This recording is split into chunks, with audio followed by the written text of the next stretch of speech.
Takkar is a year-long test series program with 146 tests. This program is especially designed for UPSC CSE Prelims and Mains exam. It has 4 phases. Phase 1, Pre-Cum-Mains test. In Phase 2, we conduct tests exclusively for the Prelims exam.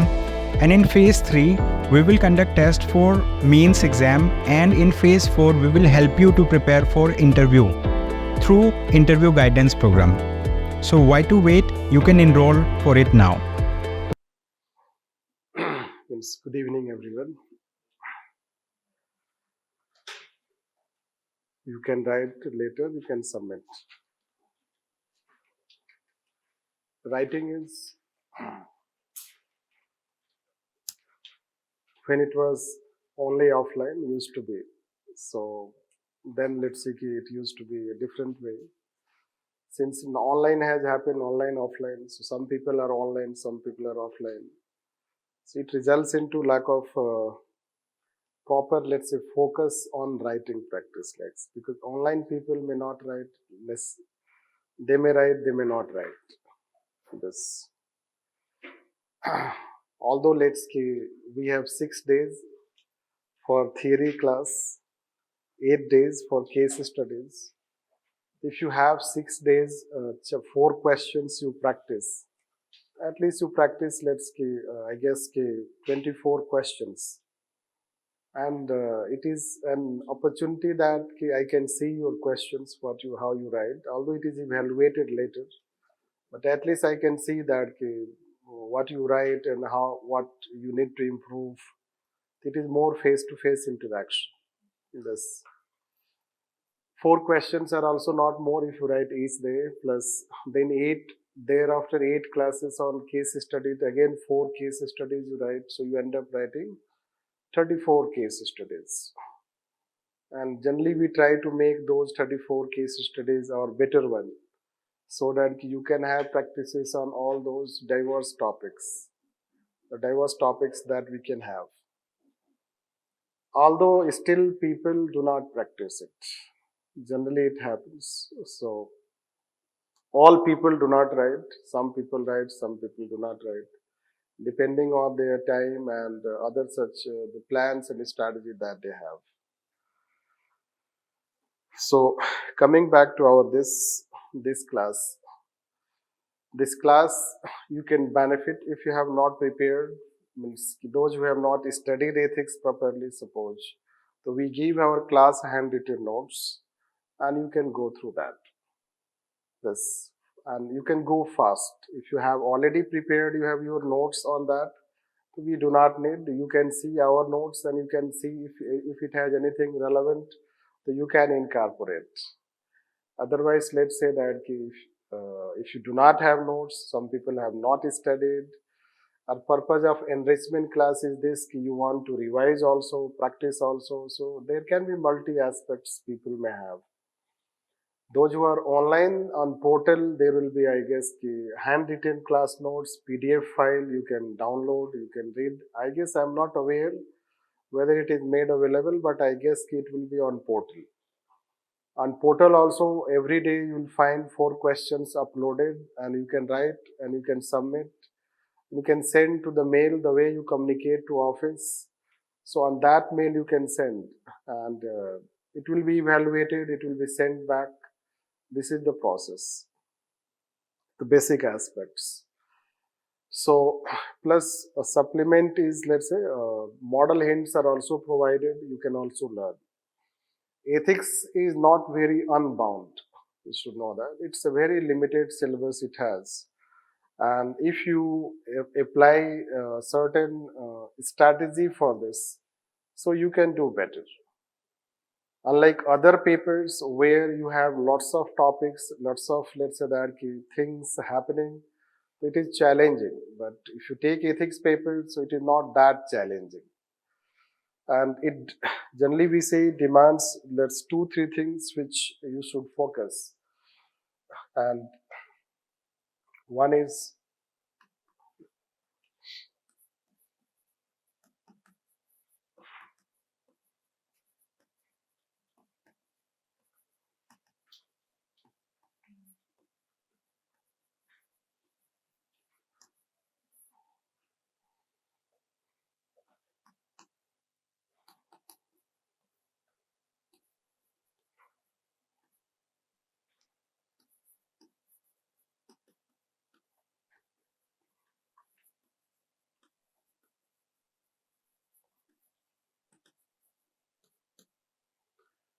So from ethics paper perspective, do you have knowledge from ethics paper perspective?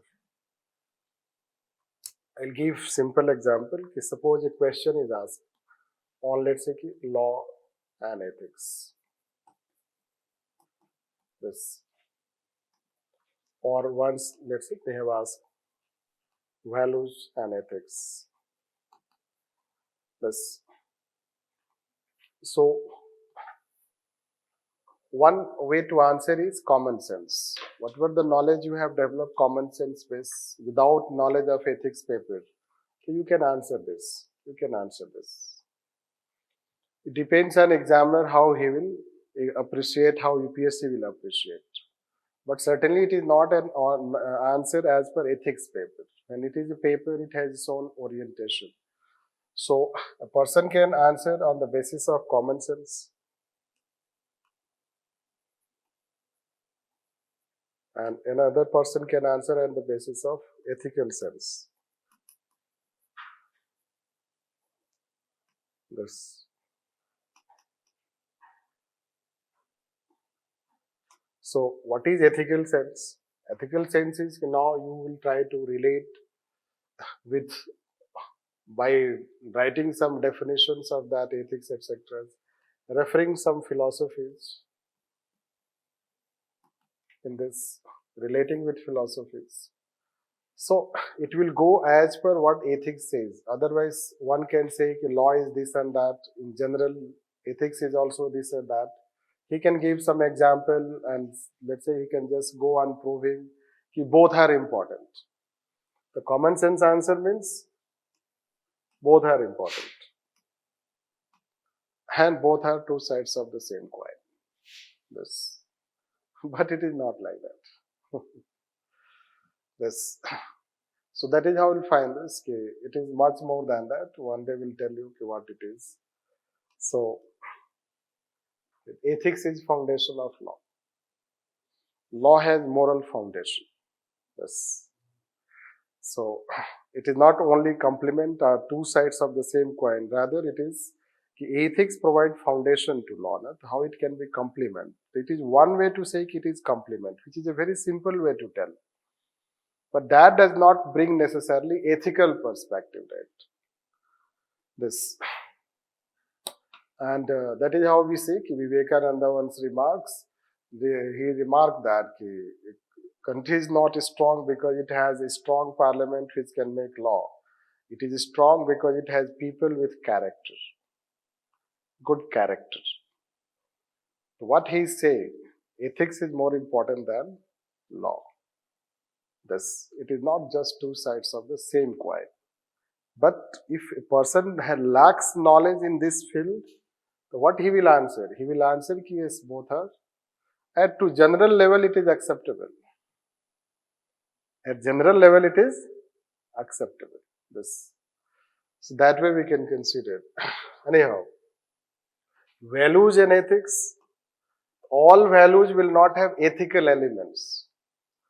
But ethics has always its rightness and wrongness. That is the main difference between them. This. तो values you can have, you can value smartphone. उसमें value क्या है? Ethical element क्या है? You like a smartphone. Hey, you like junk food. You like it. There is no wrongness and rightness. But ethics is always about wrongness and rightness. That is called moral element. That is called ethical understanding. Just I am trying to give you example that do we have ethical oriented knowledge?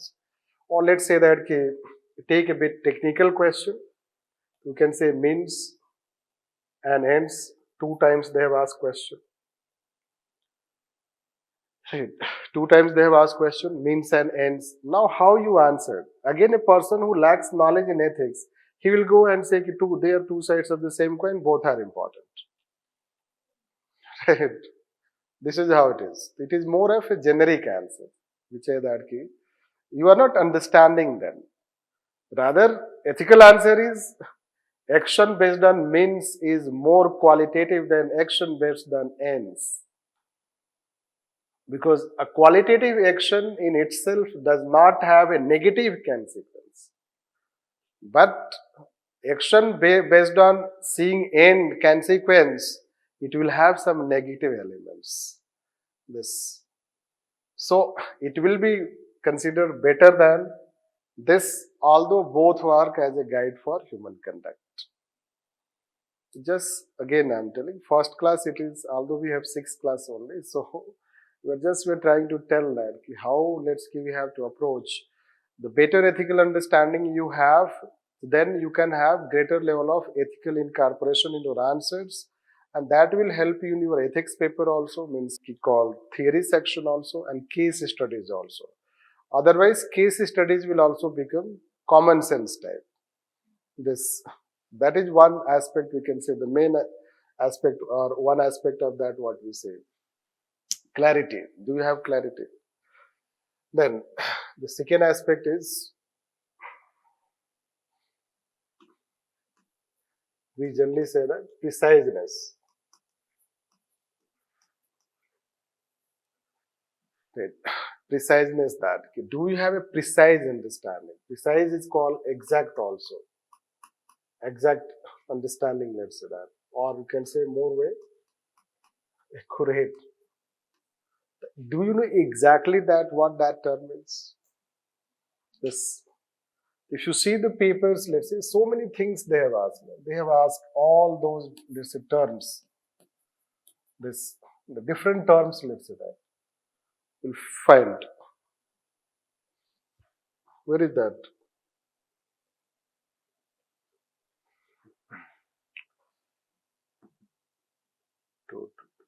Yeah, he is not present.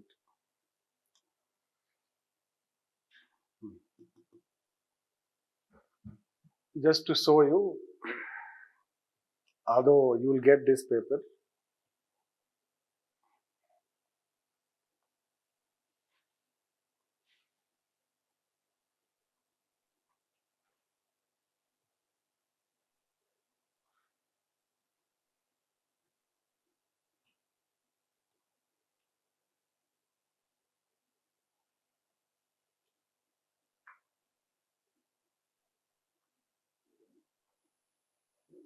like let's say that. They have asked these terms. And that way you will find that almost not it is once, they have asked several times. When you say integrity, are you exactly writing what is integrity? Or you are writing a general meaning of integrity? There are two things. So are you writing a general meaning of integrity, जो casual होता है, isn't it? Or are you writing exact meaning of integrity? How you know it is the exact meaning of integrity? That is also challenging. Right. So you can yourself Google, let's say that. Google will also respond in that way. आजकल chat GPT भी है, isn't it? That can. But yes, knowing exactly it is will not tell whether it is.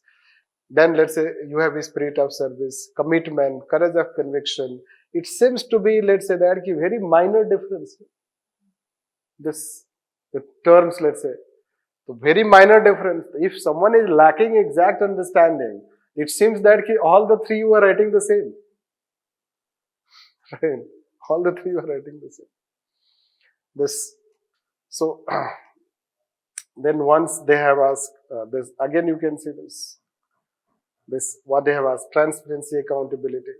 Are we defining what is transparency? And when you write something transparency, are you writing something different? Then the spirit of service, courage of conviction, repeated. So there are repetitions as well, which we have read. This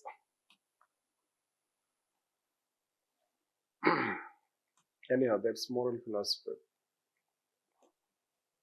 So the terms, let's say that, when you should have a list.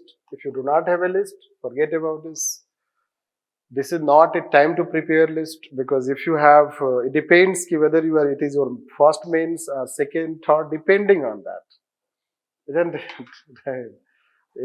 Accordingly, if you have time, you should make some notes of some terminologies, some important values. Even people, let's say that, when one is called understanding. I was answering means and ends, it is demanding understanding. Here we are saying the meaning. When a person is writing even ethics, whether he is defining a standard definition of ethics. Are you writing a standard definition of this? Or just you are writing anything what comes on the way? This, even when we check, we see the copies of people when they write tests, etc. We find even ethics also they are not able to define properly. Probity they are not able to define properly. Corporate governance they are not able to define properly. So it is a paper which demands that first you should learn definitions of those things. Because you cannot, it is not a paper where you have to like lots of analysis. Right. Simple they say, what do you understand by emotional intelligence? Once they have asked. What do you understand by emotional intelligence? Simple. What do you understand by emotional intelligence? What do you understand by environment ethics? Another question they have asked. Such a simple question. Now, are we writing exactly what is environment ethics? Are we writing something common sense based? This. So, if you see, you Google and type what is environment ethics, so you will find that it writes something exact, something specific it writes. If you, let's say that emotional intelligence, it has something, let's say, a specific meaning. This, and when you type corporate governance, it has also a specific meaning. Right. So, this is a paper where you have to know this. That is how we mean by it. And if you have accuracy in this, preciseness in this, then you will be more confident. That's first. You will be more exact. And you will be more compact. This. What a definition can be written in 2 lines. If you are lacking knowledge, exact, you will write 4 lines. Still you are not satisfied. This, like, let me give example.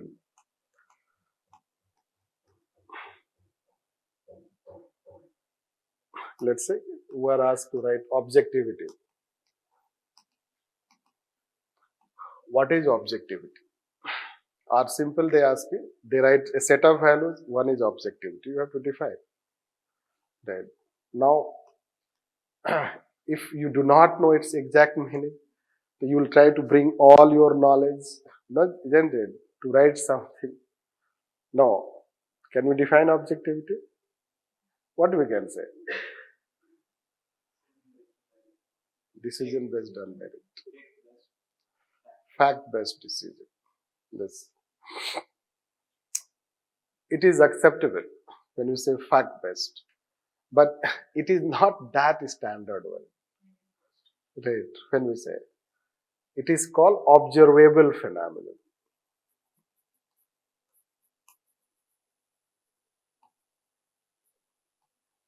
Any decision which is based on observable phenomenon. This. Let's take tolerance. How can we define? It's enough. It is how it's highly observable phenomenon. It is more tolerance, open to others. Yes. Already they have asked last year, means I think 21. Empathy, tolerance, I guess. No. Yes, yes. Permissiveness. यहाँ पे आता है term permissive attitude. This is called qualifying terms.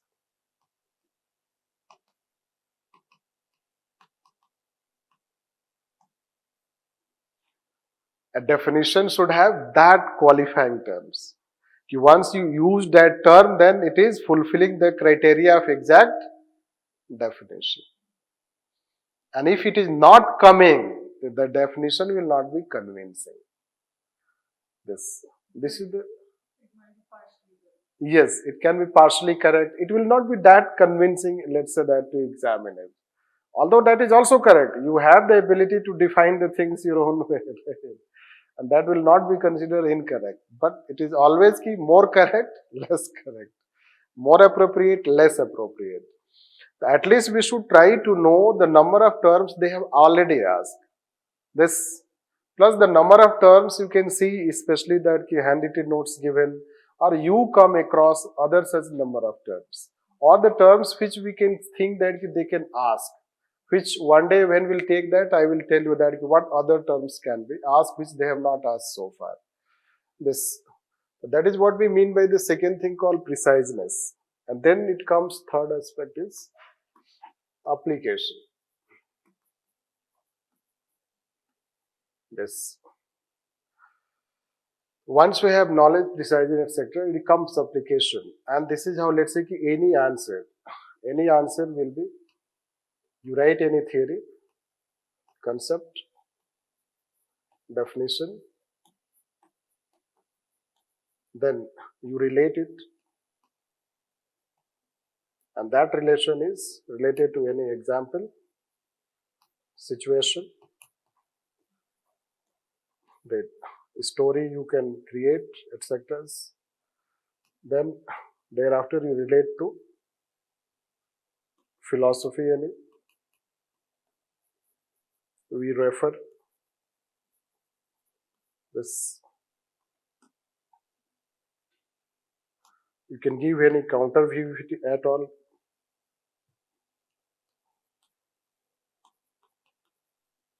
Which all answer will not demand. Some will demand. And then finally,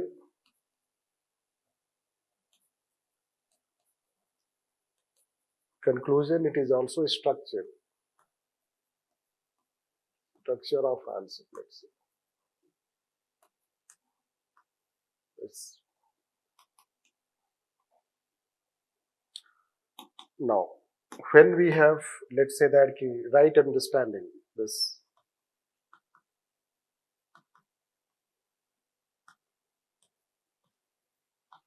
it is right understanding. You will be precise, compact. The right example will also come. The right philosophy will also come. And you will be able to end it also. So, in a way, it will be considered ethical answer. We will say it as ethical answer. Or generally we say it common sense answer.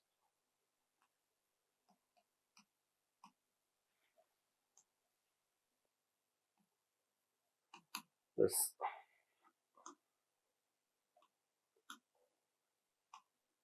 Now, in this, when you write, if you are knowing any such theory, etc., etc., so we may start with any philosophy also, no? When you have this knowledge. So, this knowledge will bring that you can start with any philosophy. And this knowledge will also end with any philosophy. This end can also be like this. This is what you have to prepare. It is quite, let's say, many a time artificial in the sense you can plan and prepare your answers. This, where, what I have to write, in which topic, question related, what example I have to write, what philosophy I have to relate.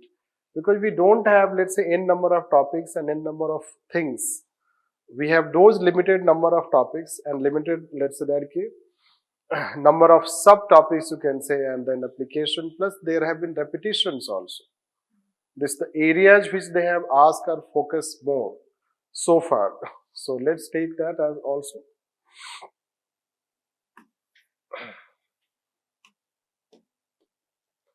First, if you take topics,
topic is missing, man.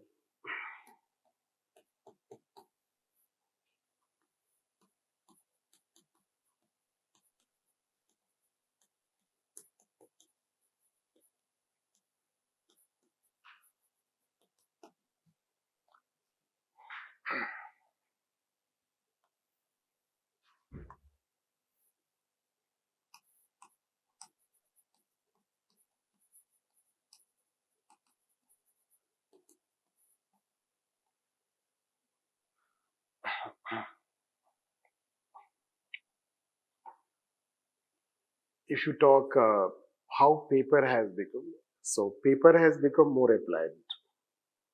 This is true. If you see, this is pure theory type, which will talk you shortly what are those theory type. So paper, it was initially thought that it will be more theory type. But what UPSC has done that it has gone more towards applied type. When it has gone more towards applied type, applied topics are in this we have applied topic. In this values we have as applied topic, and in this they are highly applied topics. So nowadays if you see at least one or two questions will be pure theory related. If you take 2022 papers, the 2022 paper in ethics, if you see that, so largely this civil service values and probity, these topics dominate this, and less question you will find a pure theory. But since it is a pure theory, this is the pure theory, it has its application. This without, let's say, having proper understanding of them, it will be difficult to apply them properly. Like even let's say when they ask question related to emotional intelligence, so even let's say question related to emotional intelligence, see how they have asked question. They have asked once, what do you understand by emotional intelligence? ये तो emotional intelligence का question हो गया. उसके बाद जो the second part that they are asking कि how ethics helps in how emotional intelligence helps in ethical conduct. This. So now it demands your understanding of this, and that understanding comes from this. Your understanding of ethics will come from this. And how it will help, emotional intelligence will help in ethical conduct. So this way, similarly, let's say once they have asked this, politics and ethics. Politics and ethics will not go hand in hand. They do not go hand in hand. Now what you will do, if you have common sense, you listen, right? Whatever you understand. But if you have some ethical understanding, so let's say that ethics you will try to take knowledge from this. Right. And politics certainly, let's say you have to bring from yourself. Right. This, although it is a question, here we have attitude and there you have it, let's say called political attitude.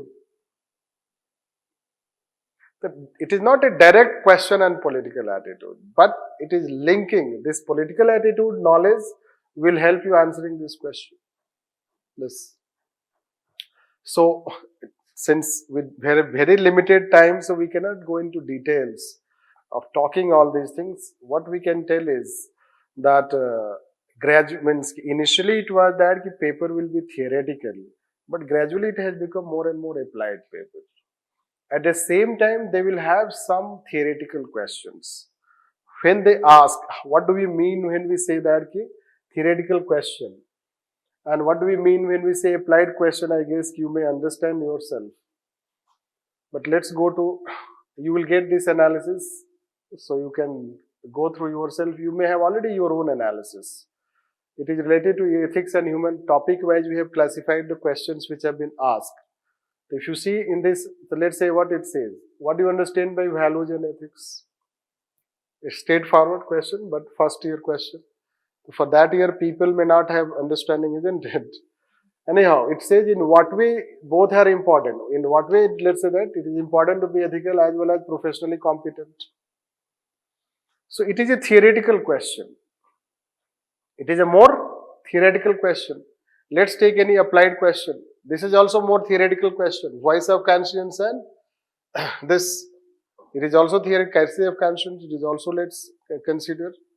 It is also happiness related. You'll find that this I was talking.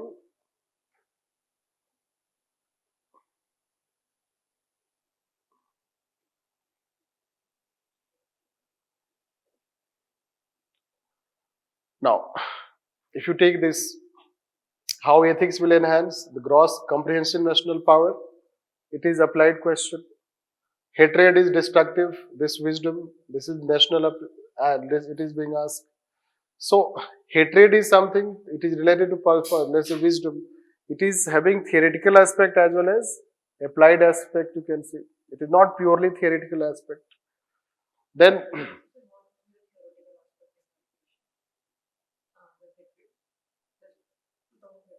yes, theoretical aspect is your understanding about hatred. So, your understanding about hatred and this wisdom and conscience. Right. How you relate with wisdom and conscience. This how this hatred is destructive of person's wisdom and conscience.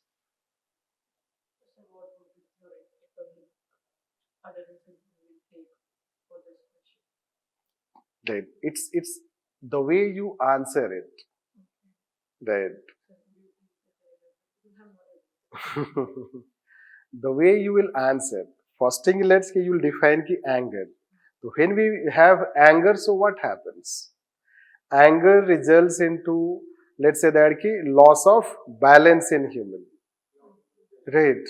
When loss of balance, let's say, happens, so the conscience and the wisdom that we apply in decision making, it may not be able to judge the things properly. The conscience and the wisdom that it gives you better understanding of a situation. Right. Yes, it may take out your objectivity or the sense which helps you in distinguishing something right and wrong. So that sense of right and wrong in anger time is somehow lost. That way we can consider. So if you explain this way, means this process if you explain, right, and then you relate with, although it is an applied one. Why applied one? Because it is based on the developments happening in our society. Right. Somehow anger, agitation and other things will find.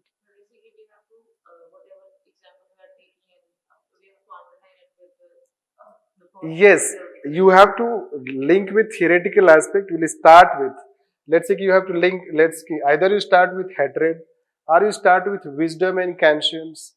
Right. So we can mention anything, a philosopher name with wisdom. Like wisdom is the highest level of achievement of human mind, as Aristotle talks about, or it represents a sort of enlightened mind. So when human a highest level of sense, so human can have better decision. This you can consider. So you can mention it. If you do not know all these things, it depends on the way, let's say he says it is loss of judgment, let's say. So it depends how you relate it. Whether that relation is on the basis of whatever the better knowledge you have or something you relate in the society without explaining the process. So an applied question demands application of theoretical aspect but less. It is more related to explaining anger and taking up example with certain process. But it is still not purely applied question. It demands some theoretical aspect, it demands some application aspect. Pure applied question, when we'll go further down, so then we'll get it. Which will be related to civil services. Yes. Yes, this one is, let's say, pure applicable question. But even if it is applicable question, means applied question, but still it will demand theoretical knowledge, because theoretical knowledge will help you understanding the question better. Right. Like if you see what are the factors of what factors affect the formation of a person's attitude towards social problems? Now question is related to social problems. And you have to write in Indian condition. It is presumed that here we have to write the factors affecting. In our society, it mentions, in our society, contrasting attitudes are prevalent about many social problems. Again, it is referring to society. What contrasting attitudes people have. Then what contrasting attitude it is saying you have noticed. Then again caste system is mentioned. Again you have to relate to caste system. And then how do you explain the existence of this contrasting attitude? Here comes your theoretical knowledge. Right. With the help of theoretical aspect, you will explain it. This how you will, let's say, when it says, how do you explain this existence? Right. So we can have prejudices, we can have stereotyping, and you can use some of the techniques to explain it, like say it is reinforcement, you can say, like there is a sense of classical conditioning, that people have repeatedly, let's say, passing on discrimination one generation to another generation. Means there can be some technicalities we can go.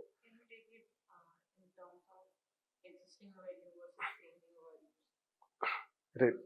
That can also be when we have contrasting attitude. There can be conflicts. Conflicts means there are two different types of attitude people have. One obvious, let's say one people may have conservative, other people may have liberal. You can say that gay and homosexuality issue which is going on. Right. The government has a different stand, and some people may not support gay and homosexuality, and some people may support. So why we have two different types of attitude? So that way we can explain. So the purpose was just telling here what we are saying. So topics have become more applied in nature. If you see the paper, but those topics we may not answer properly without having some ethical understanding, without having some conceptual understanding. Like say, suppose that question we were talking related to attitude, you should have some knowledge related to attitude, how attitude is formed. How people basically acquire attitude. What are the factors which help in acquisition of attitude? And even if there are those factors, why still people have discriminatory or prejudiced or conflictual attitude? And how we can address. It means that attitude topic will have some of its own terminologies and techniques. And that is how we mean by you have to explain in that way, by bringing in this. So it is not demanding too much knowledge in that, but you should be just familiar with that. Those I was talking, you can use, we say conditioning, let's say a technique that is called observation, we can say social observation, that we say that kind of thing can be social influence, persuasion, that can be one aspect. So there are some techniques which we can use, but let's come to the other aspect what we are saying. Since the two topics have so many subtopics, if you see, only on Kantians, if you see, so 3 to 4 times they have asked. 2 times they have asked crisis of conscience. Right. This UPSC, let's say, if you see the paper, so they repeat it. 2 times they have asked crisis of conscience. So that way we'll find.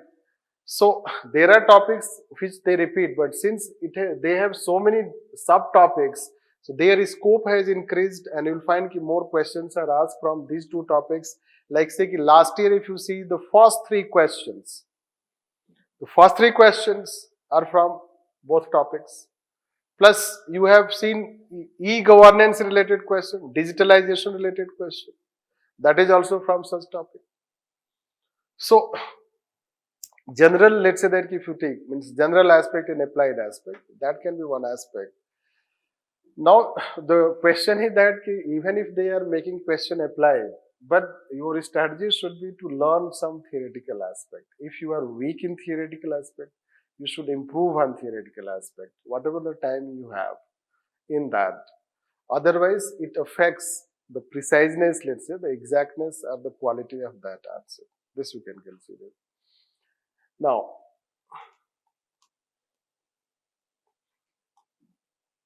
if you take ethics and human interface,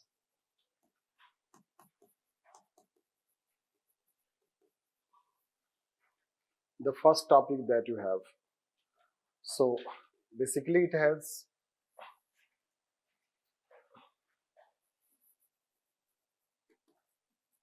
theories, you can say, or you will see this essence of ethics, determinants of ethics, and consequence of ethics.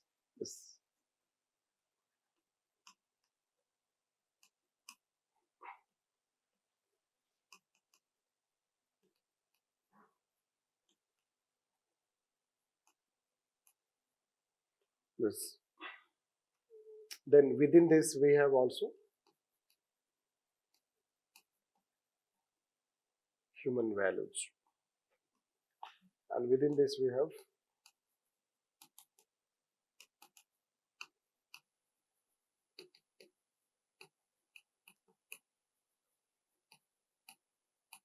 ethics in public and private relations.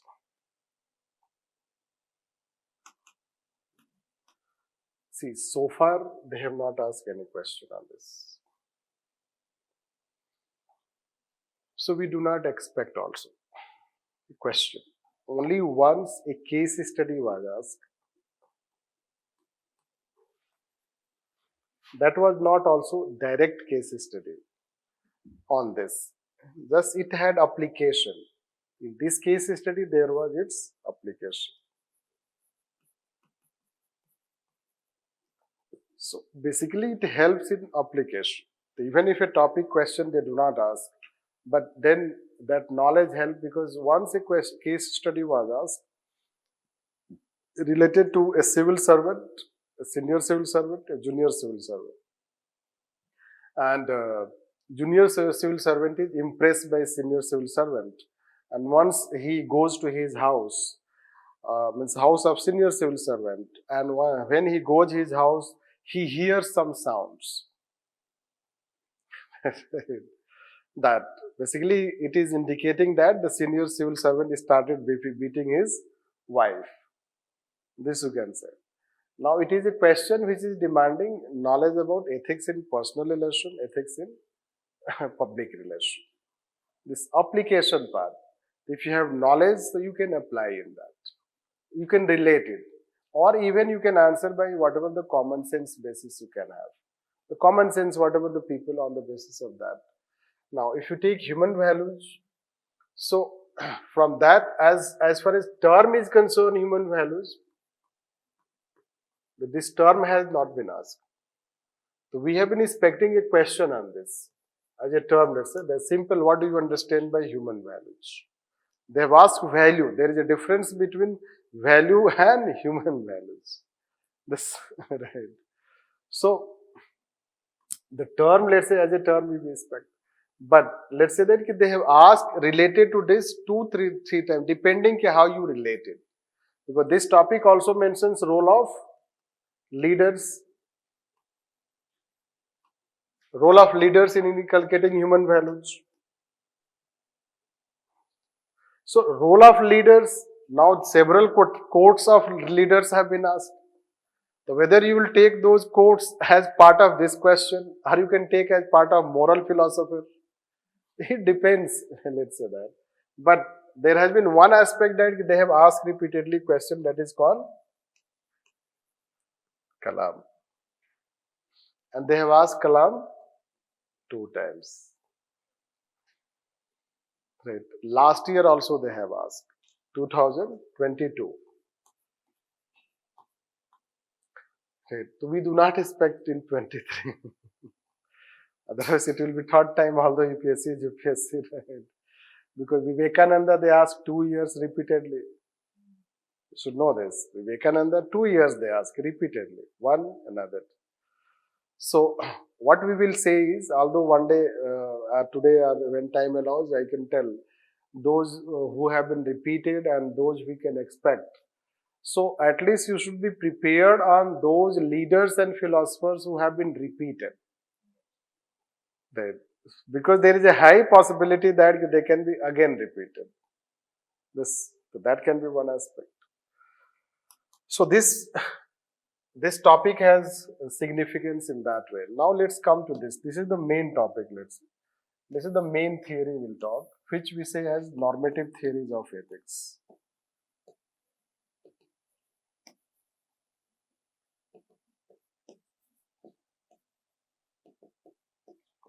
Normative theories of ethics. And this is the main theory which I will tell you shortly on this.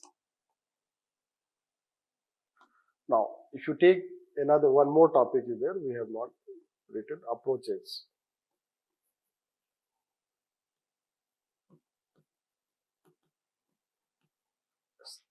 From there also question has not been asked. And you do not expect question, it is highly theoretical. Right. If you see the syllabus, you will find that it is highly, syllabus it is mentioned, but they have not asked any question on that side. Yes. So we do not expect a question, we will not teach it also. You can see in notes only what, basically there are four approaches. One is normative, another is descriptive.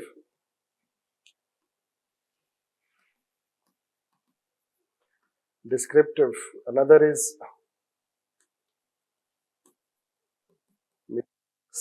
descriptive, normative, applied ethics.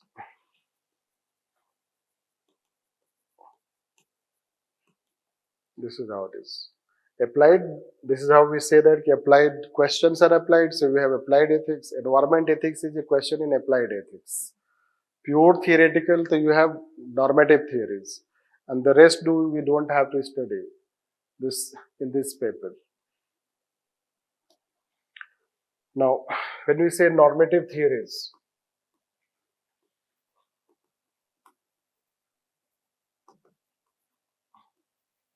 we have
already they have asked this.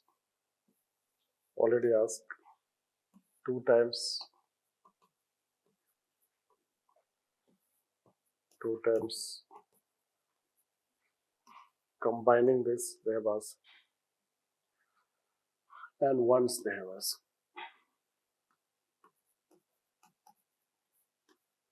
This.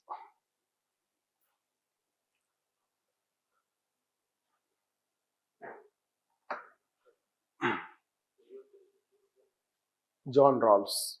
It is contemporary.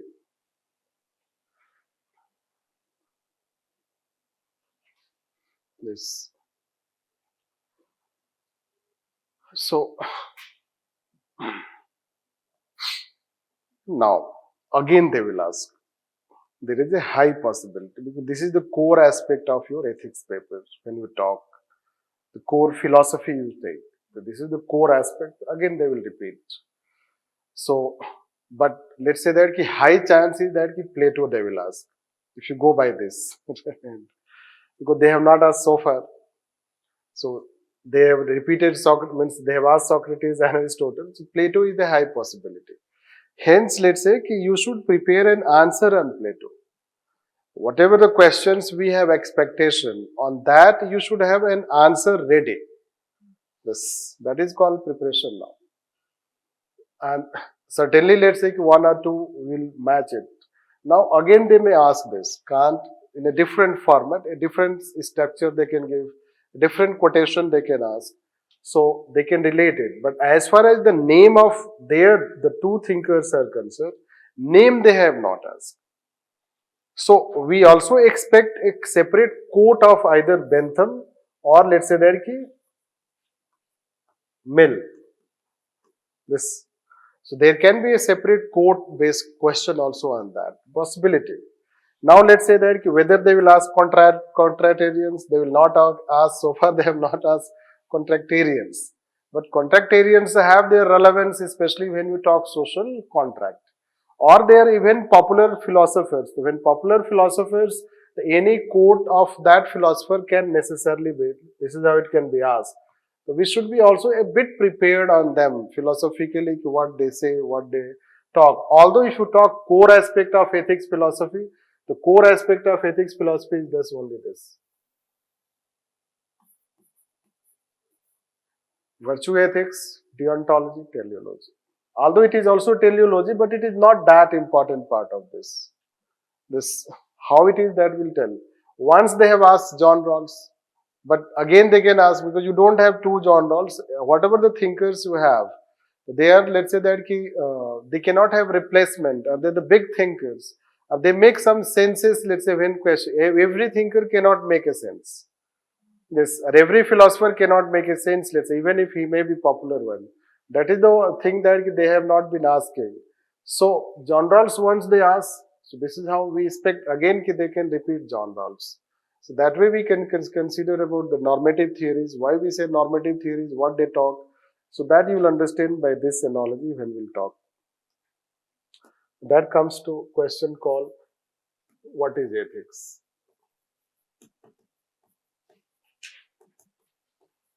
This. So that is how you will know this. So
Yes, we'll come to this. To improve quality of conduct, to achieve chief good, establish standard,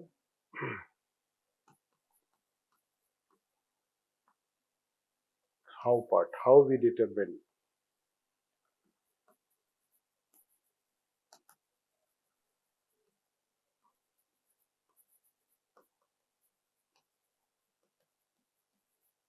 Will come a bit later. Let's take what we are saying. Right. So, ethics, when we say ethics, it deals with human character and conduct. Right? It deals with human character and conduct. Then, what it deals in human character and conduct? Merely saying ethics deals with human character and conduct is not enough. Right. It deals right and wrong aspect of which is right conduct, which is wrong conduct. Yes. This is moral element which I was talking. So the day you have a sense of rightness and wrongness, it is called moral element.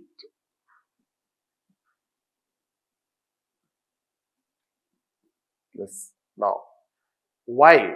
Why rightness and wrongness? So we have to improve, isn't it? We have to improve. That's why rightness and wrongness. So when we talk, we have to improve.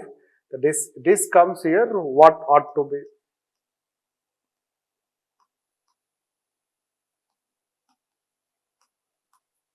It deals with what ought to be. That is called what should be human conduct. So what should be human conduct means you have to improve this. Now, how you have to improve? How you determine right and wrong? So, through principles of ethics, this, or we say establish standards. Then the question comes ki how these principles of ethics come? No. The next.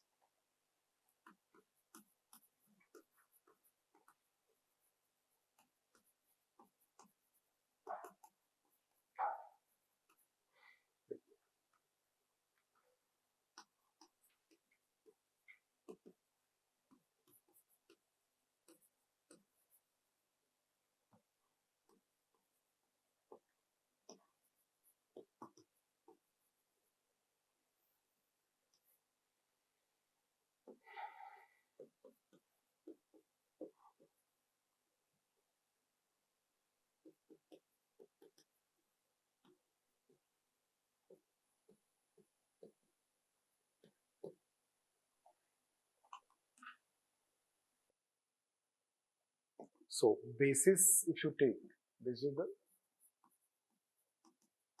basis. So, we go for rationality, human reasoning, and explaining human nature. On the basis of that, we talk. The foundation of ethical principle, you know that whatever the thinkers are talking about ethical principles are whenever you say anything as right and wrong, behind that there is a moral reasoning. Right? There is a reasoning, there is a logic, there is a critical thinking, you can say that. There's this human reasoning, rationality, you can say critical thinking.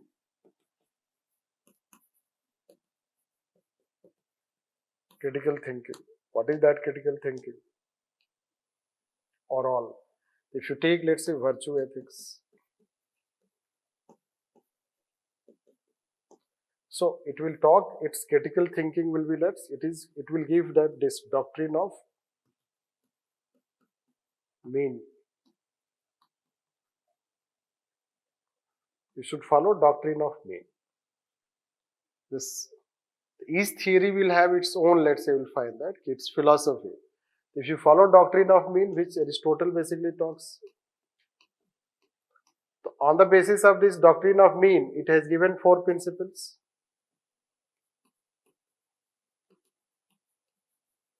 It has given 4 principles. Right. This is called justice, courage, temperance, and wisdom.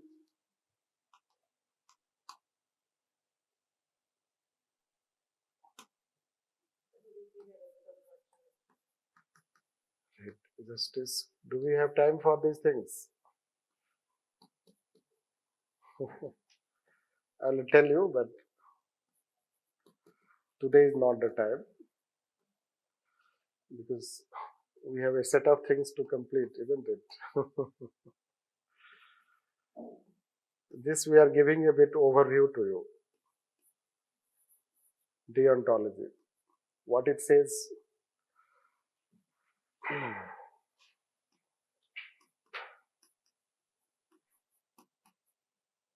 What it will have, moral reasoning, what should have the basis. Right. It is selflessness as basis. There are other things, but everything we cannot tell you, right? It says that it is selflessness as basis for human conduct. And like them, it will not set simple principle. Right. It has told that action should be universal. Act in a universal standard होना चाहिए. It says that your action should have universal standard. And another thing is that your action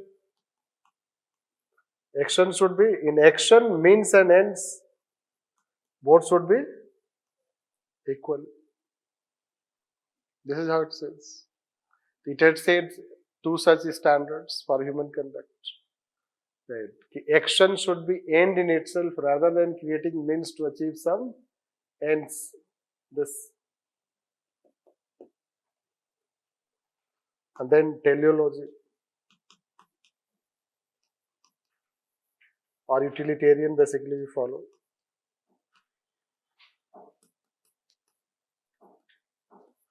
This utilitarian. So it will have self-interest as basis. So what we follow? Greatest good to greatest number. This. So that can become established standard. So this is how they have applied this, theoretical aspect, their reasoning, etc. And on the basis of that, they have gone into setting some standards of ethics. Standards, established standards. When we say established standards, these are some established standards. How they have set on the basis of moral reasoning.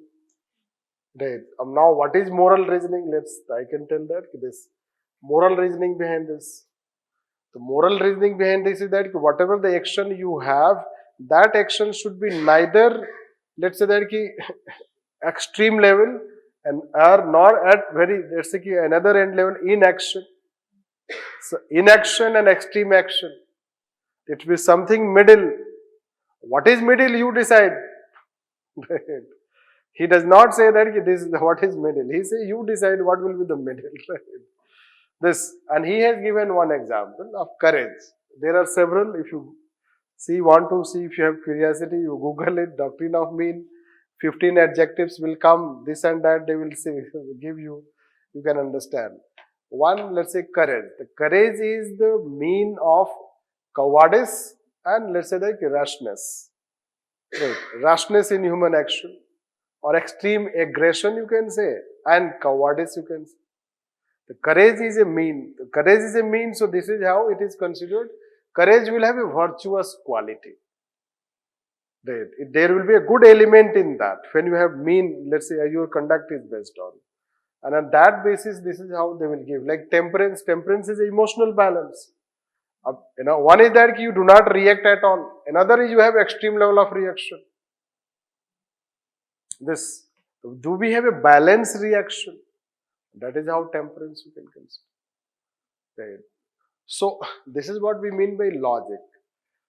Mean. And why you should follow this? They will also talk why. Happiness is the main aim of life. Eudaimonia. Right. It will talk, eudaimonia is, let's say, happiness.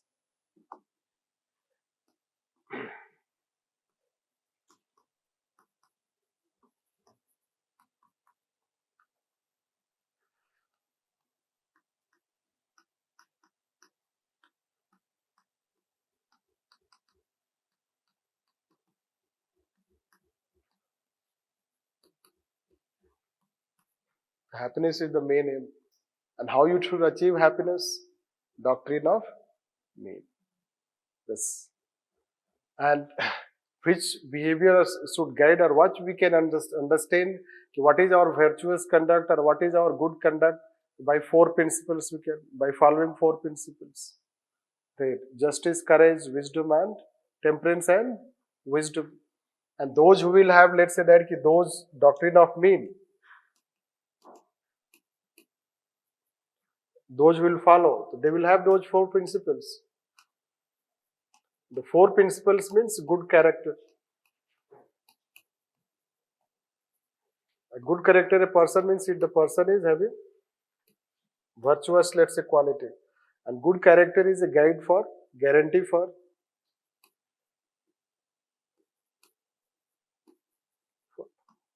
good conduct. This is how they are talking. Now, next comes the application part. So wherever you find, as question was related to wisdom, so you can refer it. Question is related to character, you can refer it. Isn't it? That is how we apply.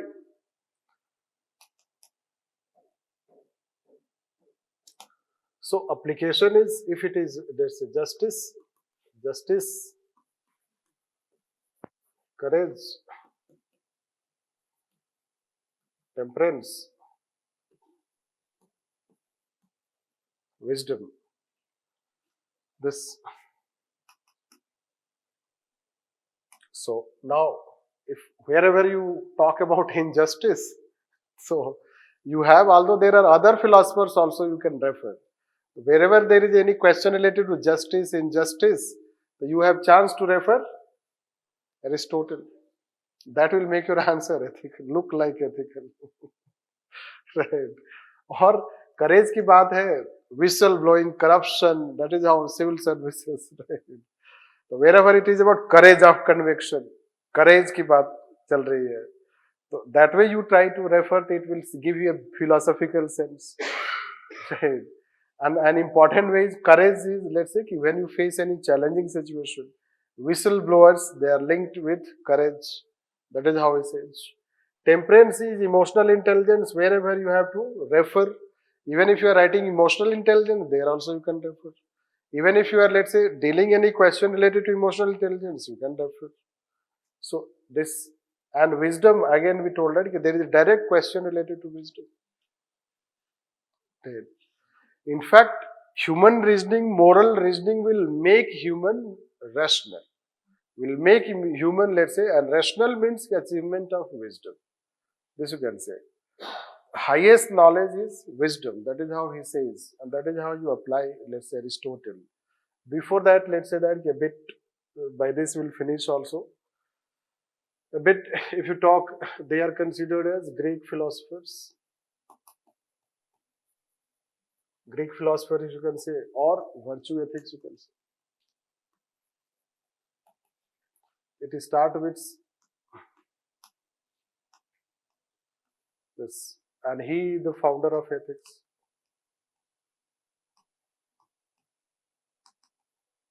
What is this?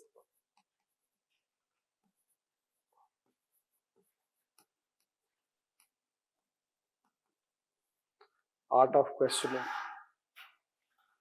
A simple art of questioning.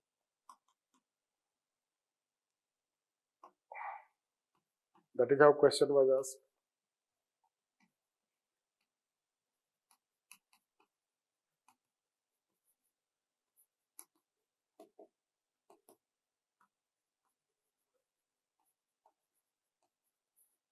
This.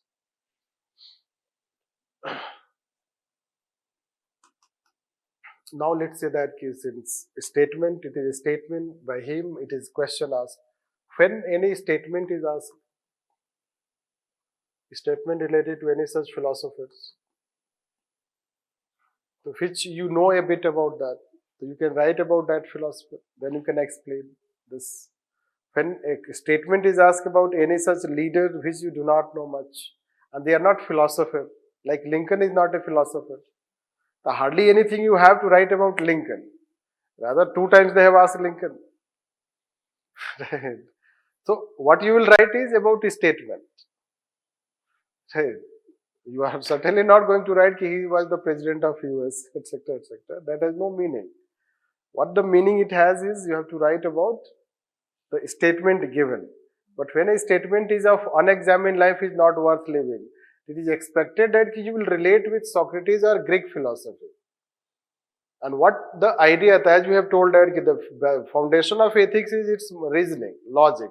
And he says that you should question the things. Human should have ability to question the things around him. On what basis? On the basis of rationality. This, and further, let's say you can explain. So that was the thing, which this philosophy was further, let's say, advanced by Plato. That is how we are saying that. Now, if you talk about Plato, since they have not asked, we have been expecting. So what? Let's say, what is, let's say, this something unique about Plato that you can write. So something unique about Plato is called philosopher's king.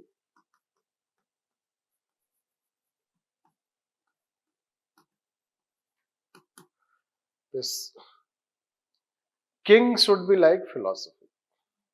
This means a king should have a good character. King should have good knowledge. This. So, philosopher, the way you have philosopher, what that philosopher or king quality can be? We should know that the four principles were given by first Plato. Those four principles were first given by Plato. So you can write those four principles. Yes, he did not give the moral reasoning behind that. Right. Aristotle added it with more clarity by doctrine of mean, by linking with eudaimonia. But it was Plato who first, let's say that he started talking about this. Right. That is how we have something to write related to Plato. And then let's take another thing, that is, basically there can be any quotation. Lots of quotations are there related to a philosopher. You can see the quotation.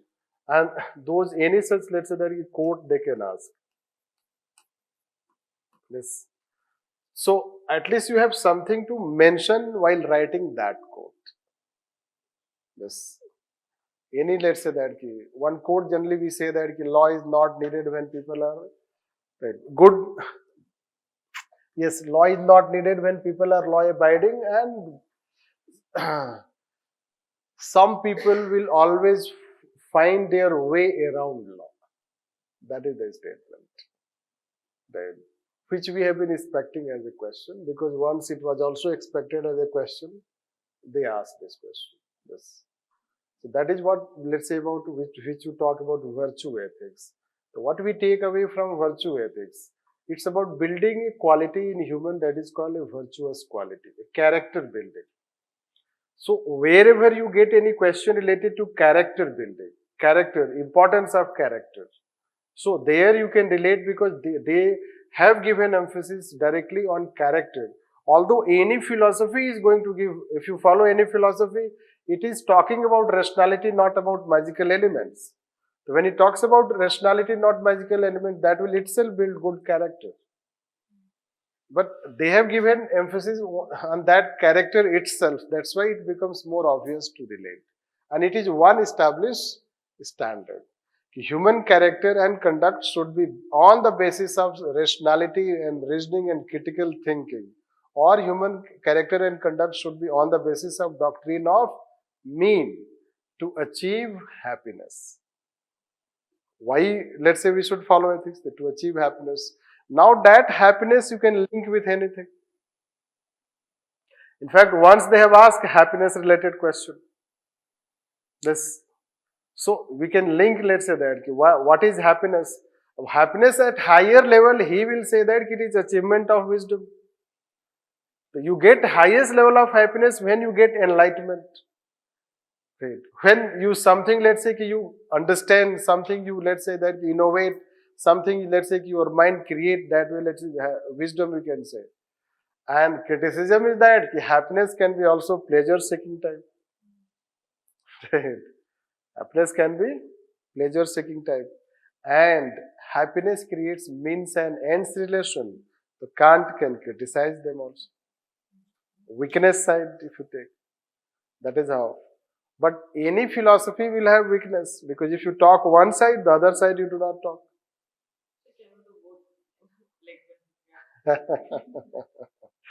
That is how it happens, right? You don't have to go by both. Both is always a very generic choice.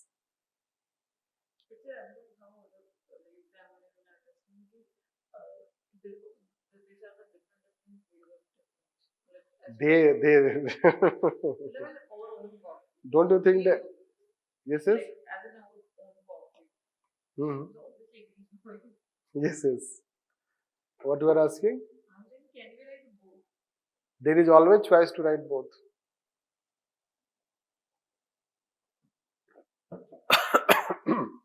There is always sorry.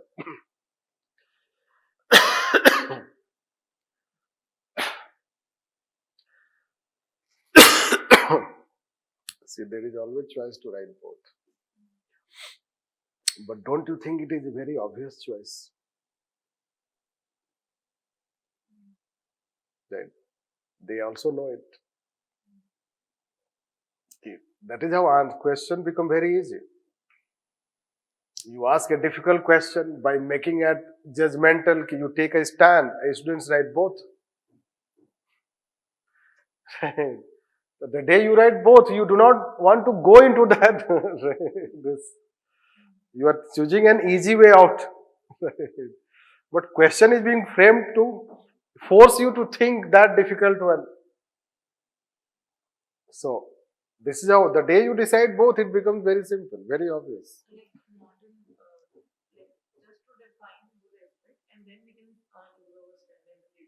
Yes. No, always towards end you can say in general both we can follow.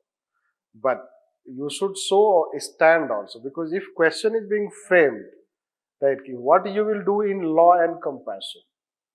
Suppose question is framed, law and compassion. What you will prefer in case of ethics and law? Right. So you should take an stand. You should justify. The day you start saying, both are important. So what justification will be? So the answer will not go to a level, let's say that. This, it will remain at certain very moderate level. This, it will not be that way appealing, and most of the people are going to write that. Obviously. That's why we generally, by question you'll understand, by other things you'll understand. Let's take when we say deontology.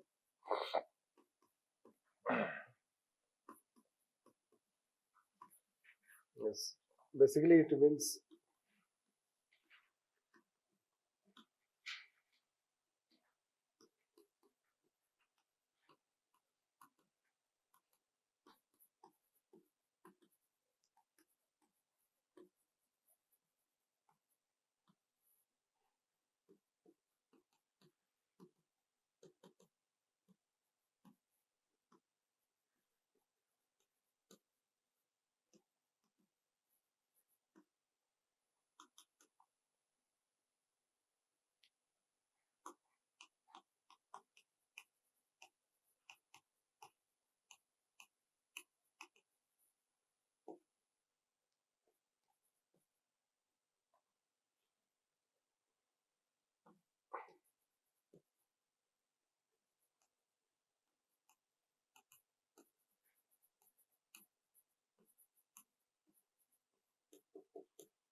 so when we talk action itself, right?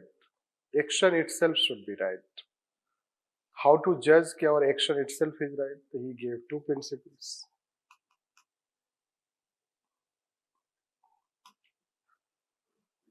Right.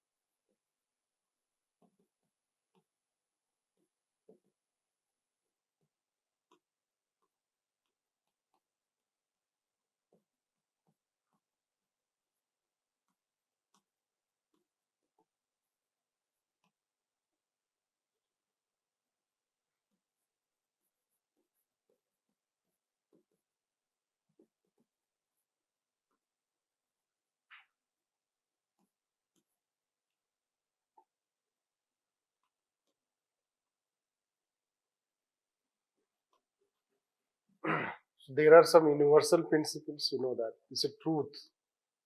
Speaking truth is universal principle. This, so this, if you are speaking truth, it is, you have ethical conduct. This, so similarly, there can be other such universal principles when we say. It can be, let's say, justice or fairness. So, no one, let's say, encourage, let's say, unfair decision. Fairness will be another principle. This non-harmfulness.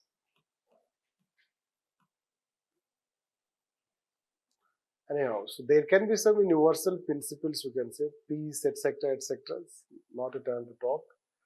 Now, any action which is creating, let's say, that means and ends, and this you are judging on the basis of this outcome.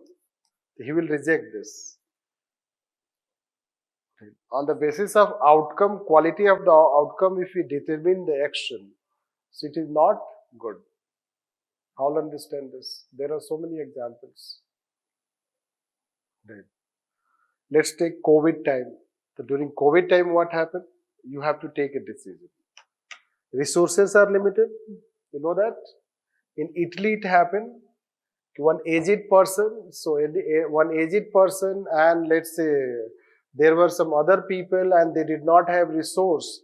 So therefore, let's say this the treatment which was being given to that aged person, that was withdrawn and that was given to another person. Hence, deliberately doctors let that person die because the resource were shortage, and the same resource they utilize on, let's say, those people who can have longevity of life. So during COVID time, a philosophy, a theory emerged, triology theory it is. Triology theory means that doctors will decide on the basis of if we have to take a stand between two patients, resource is limited, you have to decide on the basis that which patient is going to live long. Whether it is a young person, women, children, aged, you have to see which one has a long life. This. And they have an internal mechanism to test and, let's say, decide, let's say, which one can have long life. On the best.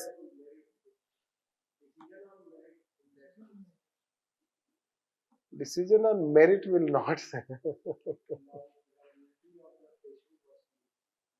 But longevity of the patient, but life, everyone's life is important. Isn't it? Cannot be said. Right to life is not on the basis of longevity. Thus, you enjoy right to life as long as you can be alive. Even, let's say, person who is, let's say, terminally ill has also right to life. Anyhow, basically it is called greatest good to greatest number. This cost benefit analysis. Better outcome you want. It is outcome, end result. The end result is that that person will have better longevity, that person will not have longevity. Right. So it is on the basis of outcome you are saying. But Kant will say that no. Right. If the person has come first, the person should get first service. This, we should not decide on the basis of who can live long, because you go and prioritizing the life. So when you are prioritizing the life, so that will have a negative consequence. This. So this way, let's say that he says, the action should itself be, there can be so many examples, but I don't want to go, let's utilitarian. That is how he talks. Now, how you decide all these things? This, how you decide that action itself is right, your action is universal, right? He will say you should decide on the basis of selfless principle.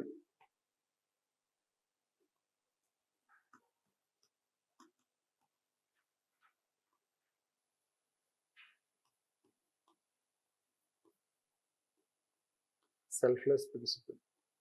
What is selfless? Anyhow, you should know that he will use call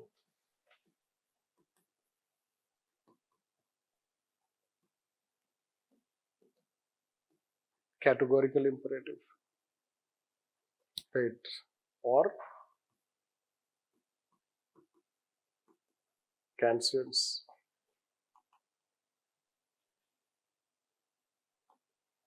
This, it is a moral, absolute moral command.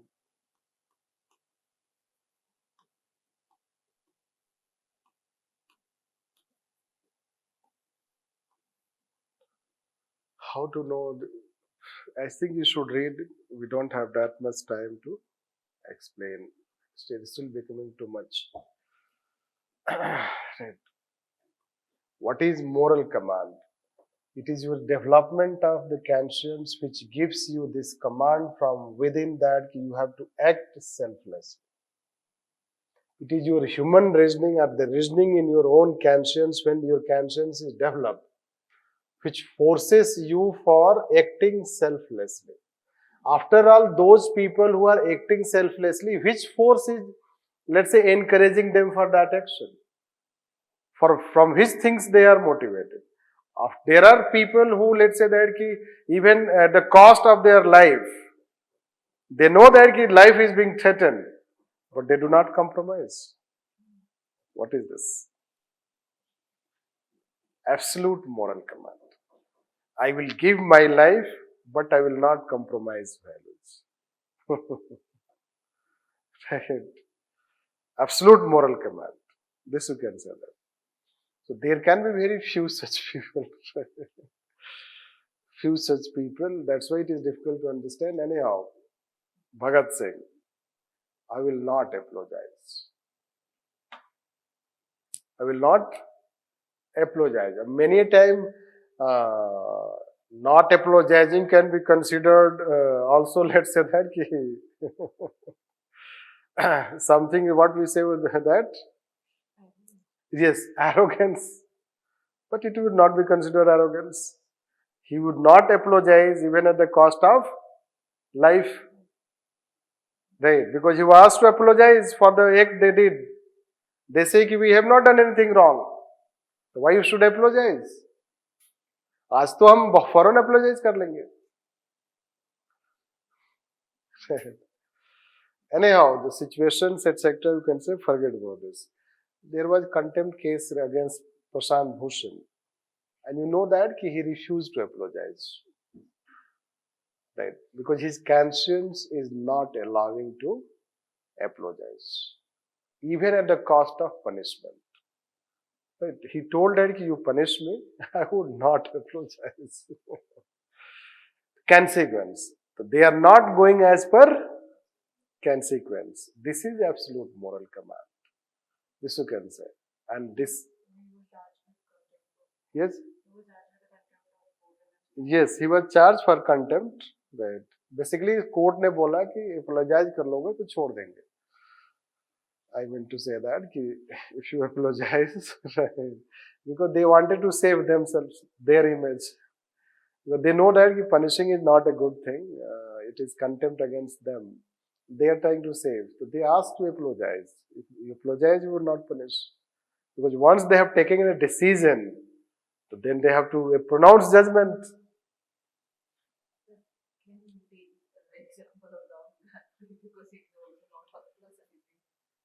Yes, that can also be taken.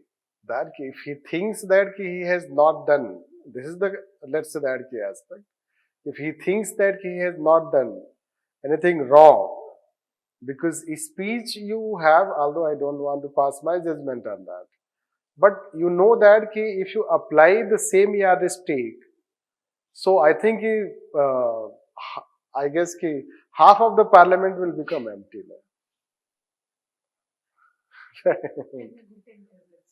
No, but do not write political example. Right?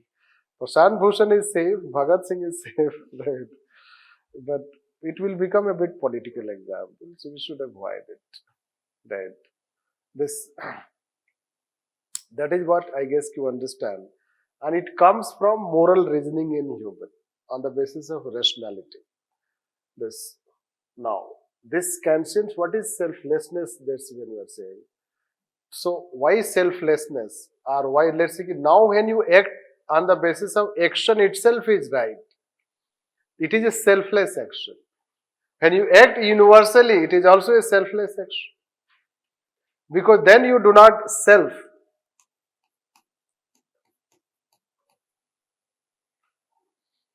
Right.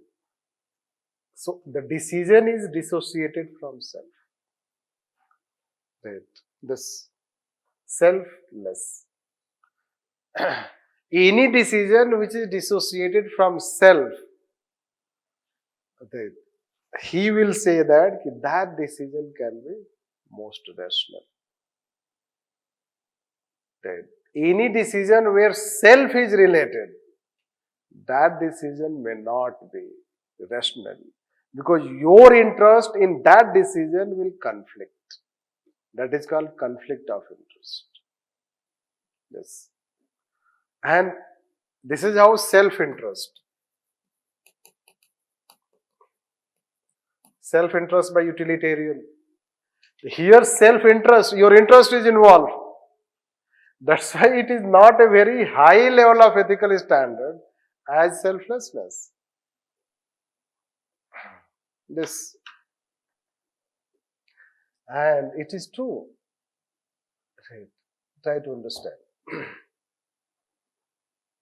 When we take decision for ourselves, we want to be self-interested. This. When you want others to take decision for you, you want them selfless. This is human tendency. Right. Something has happened against you. You want government to deal it selflessly. You want officers to investigate the case selflessly. This is how. So we expect from others selfless behavior, but we become ourselves self-interested. This. So that is how, let's say. Now, selfless, even Gita also talks about the same thing. Right? Nishkam karma. Why it say Nishkam karma? Selfless. Nishkam is selfless. Why it talks? So it is written, if you read, let's say Gita, it is written that the same what logic he is giving. When you will act as per your interest, the desire will conflict in your decision. Okay. The desire of self will conflict your decision, and then you will be not able to take a, let's say, rational or objective decision. This. So this is how the philosophy, if you talk selflessness. Now selflessness, since we are talking and we have all sorted, I will try to link with everything, whatever other link we can have. Selflessness is, let's say, Vivekananda. We will say selflessness should be the basis of life.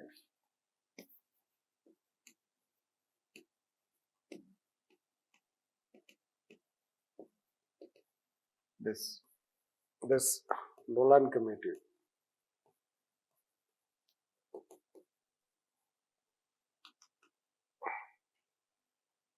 Seven principles. Are you aware? Not aware.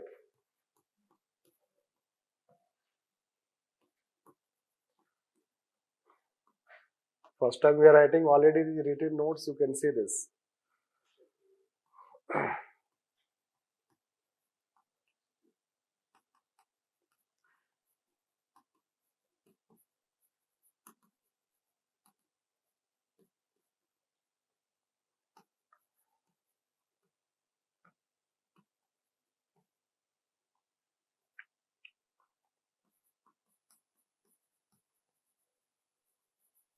Seven principles, let's see.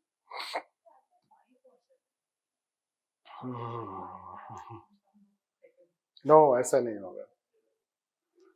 No, ऐसा हो ही नहीं सकता कि some books will write 5.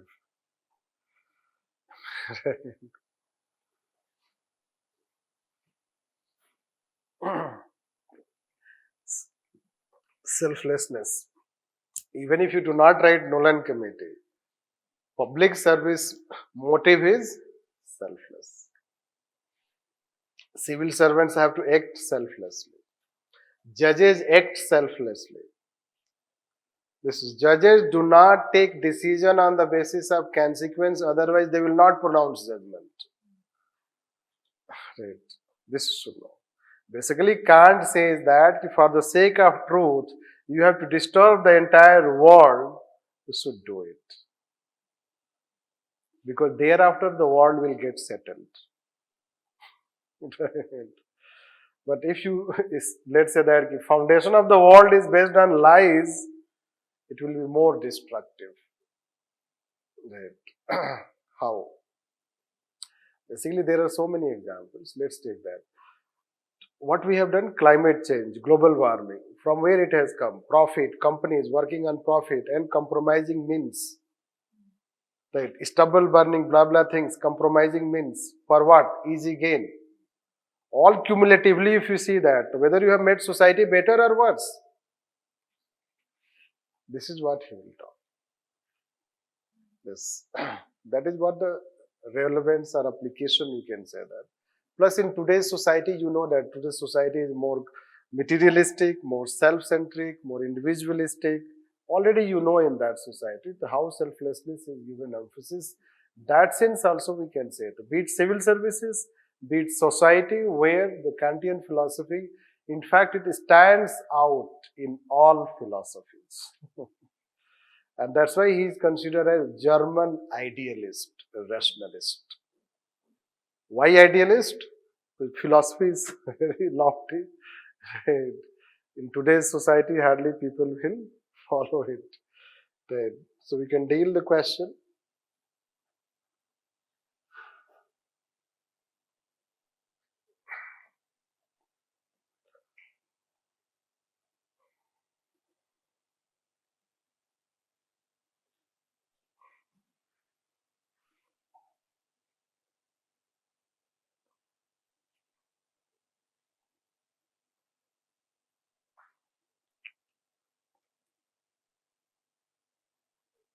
I guess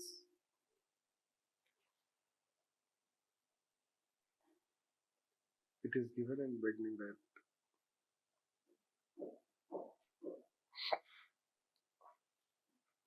somewhere it is given, I guess you can practice question related to means and ends. Yes, this question.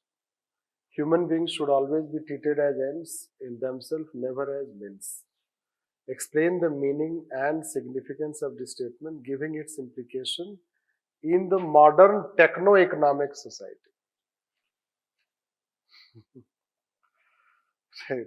What is techno-economic society? How it is relevant in techno-economic society?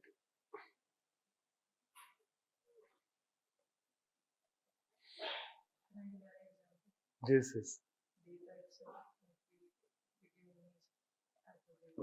Yes, data you are treating as money, and data has become basis for earning profit, and data is resulting into compromising all that quality of means, because data is being manipulated. Right? Data, our data, privacy rights, others, deceptive advertisements, etc. will find that.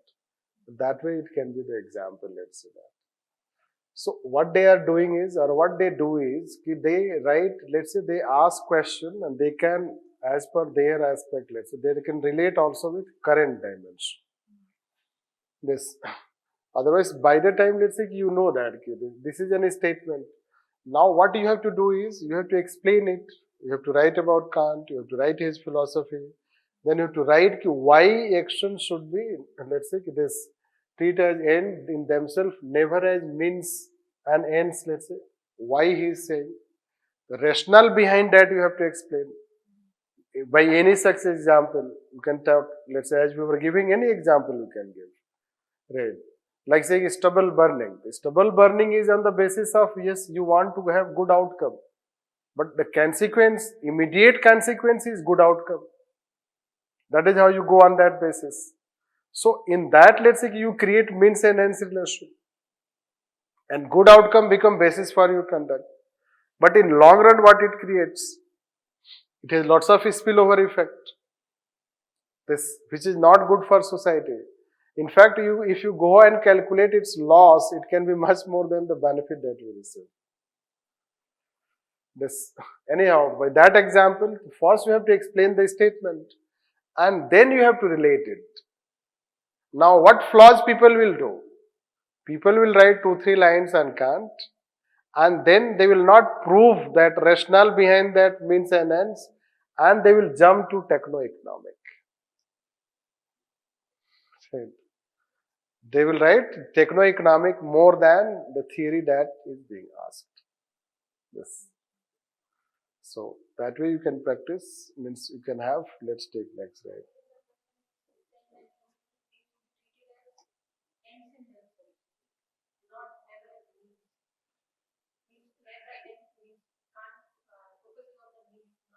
No. इस sentence का वही मतलब है. Not understanding. Let's take. What he is saying, humans should be treated as ends. Humans should not be treated as means to achieve ends. Right. Agar if you treat human as means, you can manipulate human for the sake of your ends. Politics. People are means. Right. Religion is means.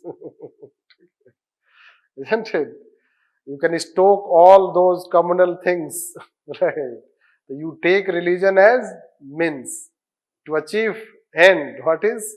That's electoral victory. That is right. Not he's against creating means and ends. When we say it should be ends, ends means the action itself is means also and ends also. This action should be itself right. So when action is right, it is means also, it is ends also.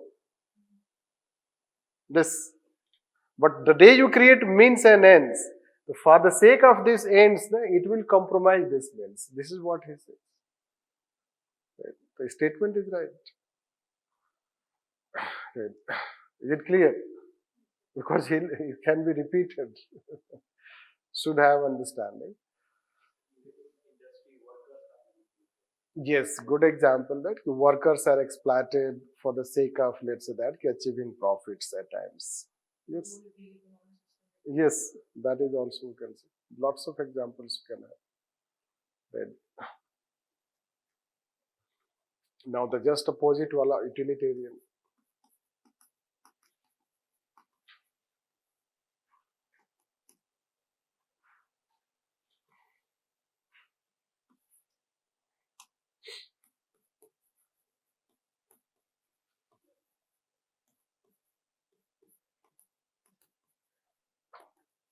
It is basically, let's say, science of ends. Right.